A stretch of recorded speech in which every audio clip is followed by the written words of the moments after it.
Hello and welcome to Bar10 Test Prep, where it's our goal to help you prepare for the bar exam 10 questions at a time. To that end, we upload content every day at 8 a.m. Eastern Standard Time. Like, subscribe, and click the notification bell so you can be updated every time we upload new content. All right, let's jump right into it. Park sued Davis Company for injuries suffered in the crash of Park's dune buggy, allegedly caused by a defective auto part manufactured by Davis Company. Davis Company claims that the part was a fraudulent imitation, not produced by Davis Company. Which of the following is not admissible on the issue of whether the part was manufactured by Davis Company? A. The fact that the defective part bears Davis Company's insignia or trademark. B. Testimony that the part was purchased from a parts house to which Davis Company regularly sold parts. C. The part itself and a conceitedly genuine part manufactured by Davis Company for the jury's comparison. Or D. A judgment for another plaintiff against Davis Company in another case involving substantially similar facts. Take 10 seconds.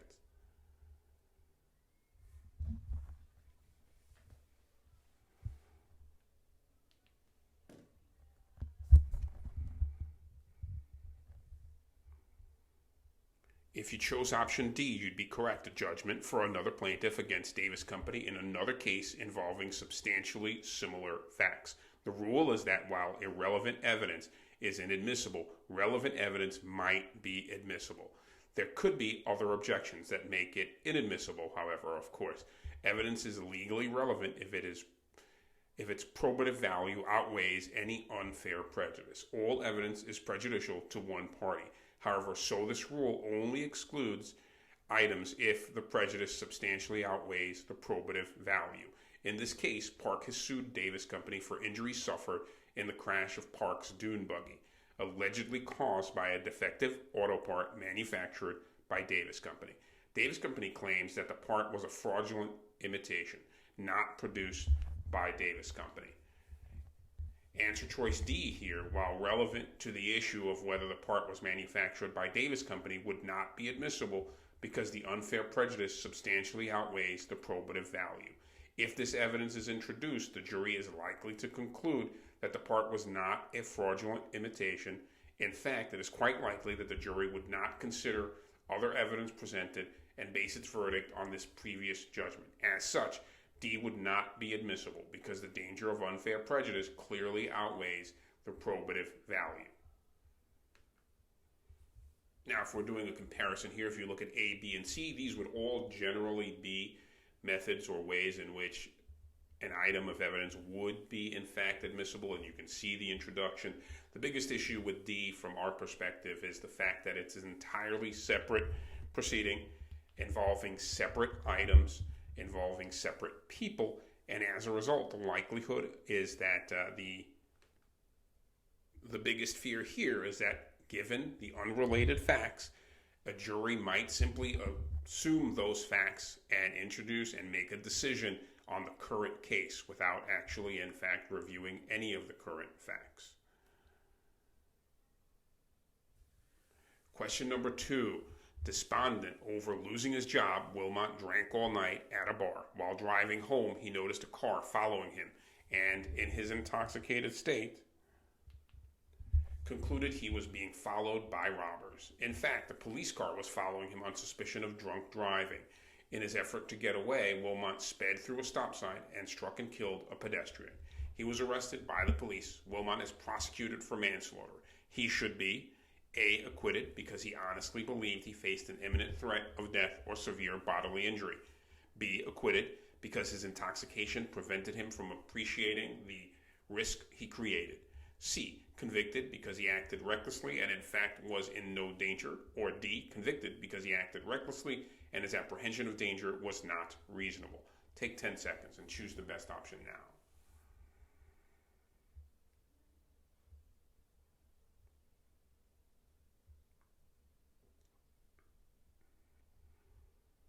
If you chose option D, you'd be correct. Convicted because he acted recklessly and his apprehension of danger was not reasonable. Voluntary manslaughter is an intentional killing that would be murder but for the existence of 1. Adequate provocation, 2. Imperfect self-defense, or 3. Diminished capacity. Diminished capacity can reduce murder to voluntary manslaughter. Involuntary manslaughter is an unintentional killing that results either from 1. Criminal negligence, or 2. A misdemeanor murder. In this case, Wilmot drank all night at a bar and then proceeded to drive home. Drinking and driving satisfied the subjective awareness of an unjustifiably high risk to human life required for depraved heart murder, so malice aforethought is present. Furthermore, since Wilmot's apprehension of danger was not reasonable, he has no valid defense for his decision to speed through a stop sign. However, Wilmot's diminished capacity would reduce this murder to voluntary manslaughter. As such, if Wilmot is prosecuted for manslaughter, he should be, in fact, convicted. Question number 3. Walker, who knew nothing about horses, inherited Aberlone, a thoroughbred colt whose disagreeable behavior made him a pest around the barn. Walker sold the colt for $1,500 to Sherwood, an experienced racehorse trainer who knew of Walker's ignorance about horses. At the time of the sale, Walker said to Sherwood, "I hate to say it, but this horse is bad-tempered and nothing special." Which one of the following scenarios would best support an action by Sherwood rather than Walker to rescind the sale? A. In his first race after the sale, Aberlone galloped to a huge lead but dropped dead 100 yards from the finish line because of a rare congenital heart defect that was undiscoverable except by autopsy. B. Aberlone won $5 million for Sherwood over a 3-year racing career, but upon being retired was found to be incurably sterile and useless as a breeder. C. After Aberlone had won 3 races for Sherwood, it was discovered that by clerical error, unknown to either party, Aberlone's official birth registration listed an undistinguished racehorse as a sire rather than the famous racehorse that in fact was the sire. Or D. A week after the sale, Aberlone went berserk and inflicted injuries upon Sherwood that required his hospitalization for 6 months and a full year for his recovery. Take 10 seconds and choose which you think would be the best response now.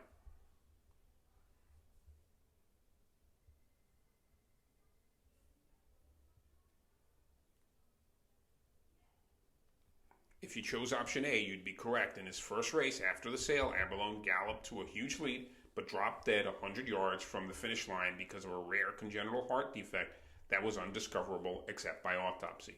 The rule is that mutual mistake of fact is a valid defense if there is 1. Mistaken belief or assumption of fact, or 2. Material adverse effect on the agreement, and 3. No assumption of risk by the party adversely affected. In this case, the horse's undiscoverable heart defect that caused the horse's death clearly had a materially adverse effect on the contract. So this contract would be voidable by Sherwood unless Sherwood bears the risk of mistake. Nothing in this fact pattern indicates that Sherwood had assumed the risk of a heart defect, especially since the defect was undiscoverable, as the fact pattern explained. As such, the scenario would best support an action by Sherwood to rescind the sale of the thoroughbred colt if in fact A were accurate. Question number 4. Dean was prosecuted in federal court for making threats against the President of the United States. Dean was a voluntary patient in a private psychiatric hospital and told a nurse shortly before the President came to town that Dean planned to shoot the President. The nurse reported the threat to FBI agents. Dean's motion to prevent the nurse from testifying is likely to be A. Successful because the statement was made in a medical setting. B. Successful because the nurse violated a confidence in reporting the statement. C. Unsuccessful because the statement was not within any privilege. Or D. Unsuccessful because Dean had not been committed involuntarily by court order. Take 10 seconds. Choose the best option now.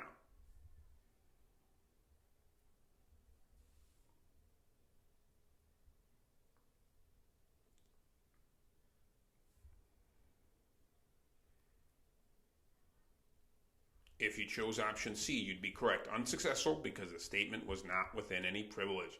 Under the psychotherapist patient privilege, any communication intended by patient or client to be confidential and made to facilitate the rendition of professional psychological services is going to be privileged.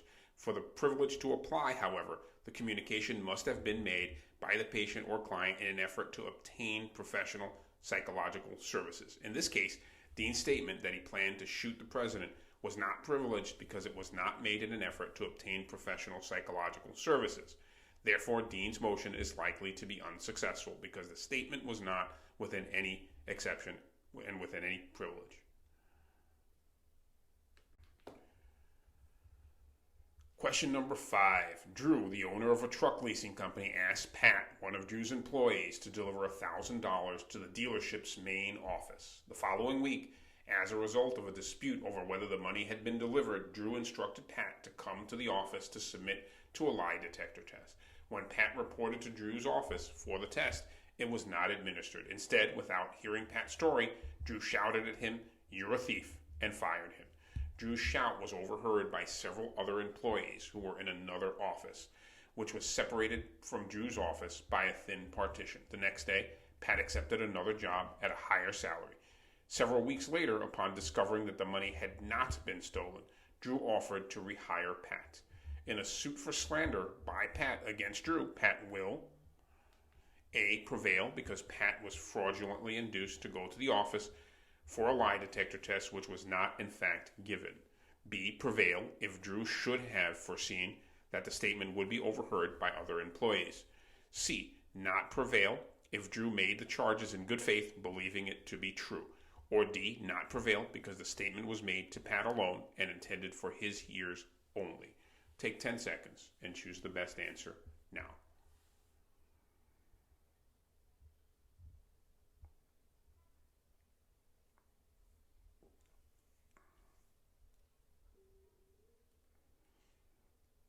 If you chose option B, you'd be correct. Prevail if Drew should have foreseen that the statement would be overheard by other employees.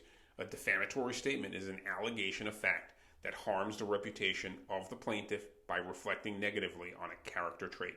To constitute defamation, the defamatory statement must be in reference to plaintiff and be published by defendant to a third person. Publication is defined as seen or heard by someone other than the plaintiff. Publication must be either intentional or negligent. Defamation can be libel, i.e., durable forms such as written words, or slander, meaning spoken words. Here, Drew's defamatory statement that Pat was a thief harms Pat's reputation for honesty. It may have been reasonably foreseeable that other employees would hear the defamatory statement shouted through the thin office partition. Drew will be liable for defamation if publication of the statement was negligently made. The type of defamation is slander because the statement was spoken as opposed to written. Therefore, in a suit for slander by Pat against Drew, Pat will prevail if Drew should have foreseen that the statement would be overheard by other employees. Question number 6. A newly enacted federal statute appropriates $100 million in federal funds to support basic research by universities located in the United States. The statute provides that the 10 best universities in the United States will each receive $10 million. It also provides that the 10 best universities shall be determined by a poll of the presidents of all the universities in the nation, to be conducted by the United States Department of Education.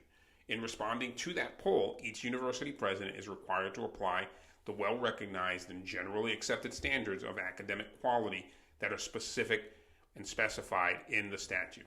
The provisions of the statute are inseparable.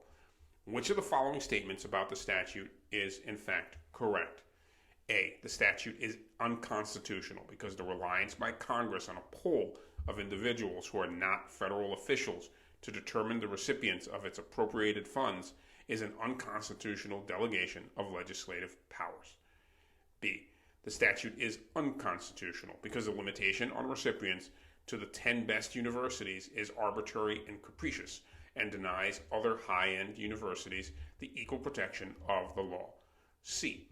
The statute is constitutional because Congress has plenary authority to determine the objects of its spending and the methods used to achieve them, so long as they are reasonably deemed to serve the general welfare and do not violate any prohibitory language in the Constitution.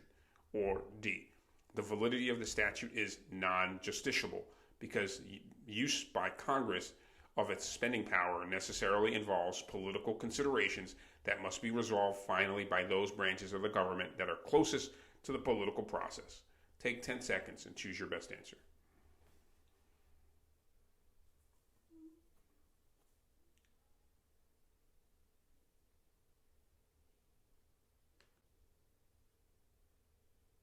If you chose option C, you'd be correct. The statute is constitutional because Congress has plenary authority to determine the objects of its spending and the methods used to achieve them, so long as they may reasonably be deemed to serve the general welfare and do not violate any prohibitory language in the Constitution. Article 1 establishes legislative powers. Congress has the power to tax and to spend for the common defense and general welfare. Reasonable congressional taxing measures and expenditures that reasonably further the general welfare will generally be upheld. The spending power is linked to the power to tax. So long as Congress seeks to spend money for common defenses and general welfare, that is, on public purpose or within some public purpose, it is within its Article 1 powers. Remember, however, that Congress's power to provide for the general welfare authorizes only taxing and spending laws. In other words, there is no independent congressional power to pursue the general welfare. Please keep that in mind. This is an issue that generally runs up in many bar exam questions. Remember that the Congress can only tax and spend, no other further action for the general welfare. Question number 7, Danson was charged with murder and Wagner testified for the prosecution. On cross-examination of Wagner, Danson seeks to elicit an admission that Wagner was also charged with the same murder and that the prosecution told her, if you testify against Danson, we will drop the charges against you after the conclusion of Danson's trial. The evidence about the prosecution's promise is A, admissible as proper impeachment of Wagner, B, admissible as an admission by an agent of a party opponent, C, inadmissible because the law encourages plea bargaining, or D, inadmissible because the evidence is hearsay, not within any exception. Take 10 seconds.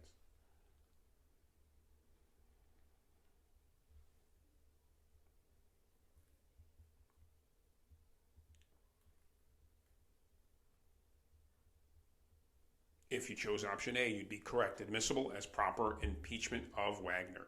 A witness may be impeached by evidence of bias, interest, or motive, either through cross-examination or extrinsic evidence. In this case, Danson is cross-examining Wagner about an offer by the prosecutor to drop all charges against her if she were to testify against Danson. If true, this would clearly show that Wagner has an interest and motive to provide her testimony. As such, evidence about this prosecutor's promise is admissible to impeach Wagner. Generally, any promises or any agreements made by a witness, especially a co-defendant or someone charged with a crime similarly, are usually admissible. The fact, if you look at option C, which says inadmissible because the law encourages plea bargaining, while that is accurate, that is a very accurate statement of the rules, the truth is that if and when there is an agreement that's reached, that agreement is fair game. It can be presented by the opposition in order to challenge the veracity of the witness and the basis of that witness's testimony.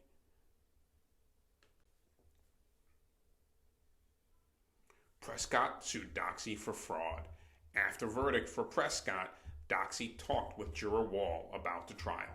Doxey's motion for a new trial would be most likely granted if Wall is willing to testify that he voted for Prescott because he A, misunderstood the judge's instructions concerning the standard of proof in a fraud case. B, was feeling ill, needed to get home quickly. C, relied on testimony that the judge had stricken in order the jury to disregard. Or D, learned from a court clerk that Doxey has been accused of fraud in several recent lawsuits. Take 10 seconds.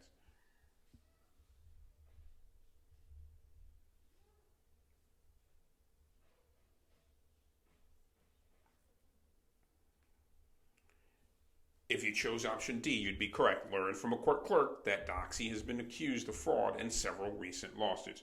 Grounds for the granting of a motion for a new trial include 1, prejudicial error, 2, misconduct by the judge, adverse party, or a juror, 3, newly discovered evidence, 4, erroneous jury instructions, 5, verdict goes against the weight of the evidence, and 6, excessive or inadequate damages.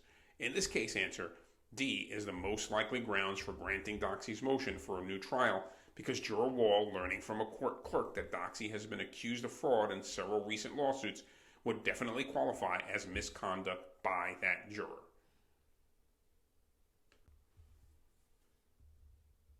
Question number 9. Defendant was upset because he was going to have to close his liquor store due to competition from a discount store in a new shopping mall nearby. In desperation, he decided to set fire to his store to collect the insurance. While looking through the basement for flammable material, he lit a match to read the label on a can. The match burned his finger, and in reflex action, he dropped the match. It fell into a barrel and ignited some paper. Defendant made no effort to put out the fire, but instead left the building. The fire spread, and the store was destroyed by fire. Defendant was eventually arrested and indicted for arson. Defendant is A. Guilty if he could have put out the fire before it spread and did not do so because he wanted the building destroyed. B. Guilty if he was so negligent in starting the fire. C. Not guilty because even if he wanted to burn the building, there was no concurrence between his mens rea and the act of starting the fire. Or D. Not guilty because his starting the fire was the result of a reflex action and not a voluntary act. Take 10 seconds.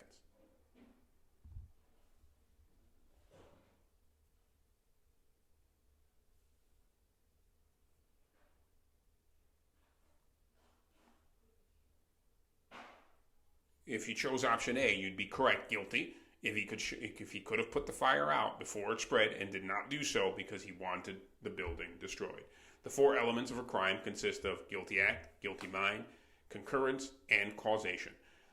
A guilty act is a voluntary physical act or omission where there is a duty to act. Concurrence requires that the defendant had a guilty state of mind at the time of the act or to be held criminally liable. Arson requires the malicious, intentional, or reckless disregard of an obvious or known risk. Burning of another's dwelling, for example.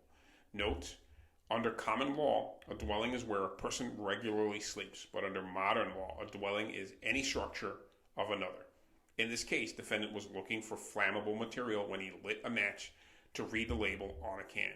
When the match burned his finger, he reflexively dropped it. This reflexive act, however, does not meet the voluntary physical act necessary for the actus reus element of a crime like arson. However, the defendant subsequently made no effort to put out the fire, and this omission can constitute the actus reus element. To be guilty of arson, however, the defendant must have had a guilty state of mind when he made no effort to put out the fire. As such, defendant is guilty of arson if he could have put out the fire before it spread and did not do so because he wanted the building destroyed.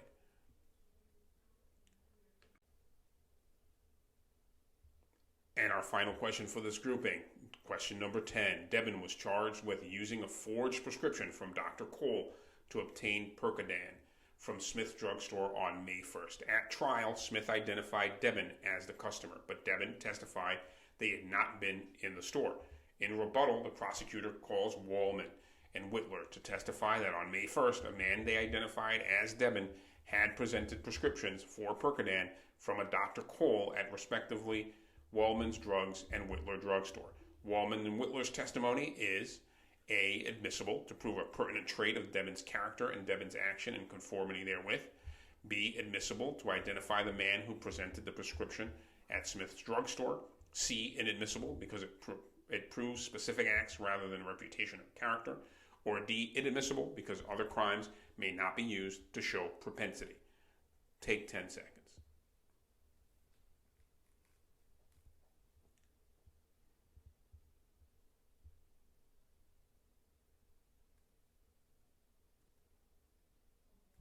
If you chose option B, admissible, to identify the man who presented the prescriptions at Smith's drugstore, you'd be right. If specific instances of the defendant's prior bad conduct are being offered to prove anything else that is relevant other than character, then the character evidence rules do not apply and the evidence becomes admissible to prove a mimic fact. Mimic facts are 1. Motive, intent, absence of mistake, or accident. Identity, and common plan or scheme to prove identity. Evidence of prior misconduct that connects defendant to the crime in question is admissible if it is similar and unique. Here, Devin testified that he had not been in Smith's store on May 1st to obtain Percodan with a forged prescription from a Dr. Cole. Wallman and Whitler testified that Devin had been in each of their respective stores on the same day seeking the same drug with a prescription from the same doctor. Devin's unique and similar action in their stores establishes Devin as the likely person in Smith's store. Devin's two specific instances of conduct will be admissible to prove Devin's identity in Smith's store. Accordingly, Wallman and Whitler's testimony is admissible to identify the man who presented the prescription at Smith's store. As always, thank you for joining us on Bar 10 Test Prep, where it's our goal to help you prepare for the bar exam 10 questions at a time. And to that end, we upload content every day at 8 a.m. Eastern Standard Time. Don't forget to like, subscribe, and click the notification bell so that you can be updated every time we upload new content.